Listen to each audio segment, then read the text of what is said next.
В Абхазском государственном университете прошел второй круглый стол на тему «Межкультурное общение, контакты и конфликты». Мероприятие объединило преподавателей и исследователей из России и Абхазии. В нем принимали участие представители Московского государственного университета, Адыгейского государственного университета и АГУ. Круглый стол стал очередной площадкой для обсуждения роли языка в понимании культурных различий и налаживании диалога. Я рад приветствовать всех в стенах нашего университета и вижу здесь людей очень достойных,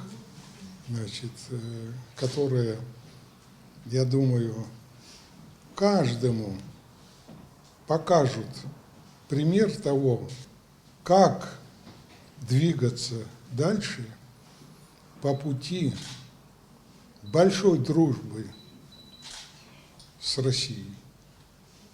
В Абхазии нет ни одного человека, который рассуждал бы по-другому. Доктор филологических наук Московского государственного университета Наталья Уфимцева в своем докладе «Языковое сознание. Образ мира. Картина мира» рассказала о том, как язык влияет на восприятие реальности и помогает понять культурные особенности.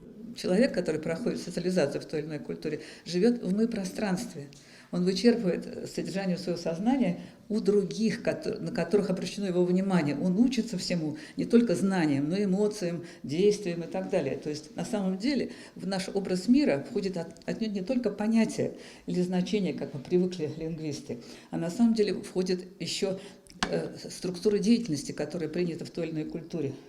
И сами культурные предметы, потому что в каждой культуре, в некоторых культурах это трудно заметить, а культуры, которые отличаются сильно друг от друга, можно увидеть, что технологии деятельности тоже различаются. В программе круглого стола было несколько докладов, каждый из которых затрагивал важные вопросы культурных различий и межкультурного общения. Профессор Адыгейского университета Мариета Хиджакова отметила, что такие встречи помогают укреплять академические связи и способствуют культурному обмену, что особенно важно для студентов и аспирантов, которые только начинают свой путь в науке. Эта деятельность должна дать плодотворные плоды для подрастающего поколения, для того, чтобы будущее поколение Абхазии и аспиранты, в частности, лингвисты и молодые преподаватели языковых, гуманитарных факультетов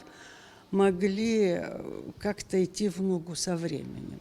Я понимаю, что человек сам себе может выбрать путь и идти, но когда ему помогают и оказывают какую-то поддержку, это как-то больше мотивирует для сохранения времени и более быстрого темпа в своем развитии. Участники круглого стола договорились и в дальнейшем укреплять связи между вузами и расширять научное взаимодействие. Заур Кварча и Налгвинджия, Абхазское телевидение.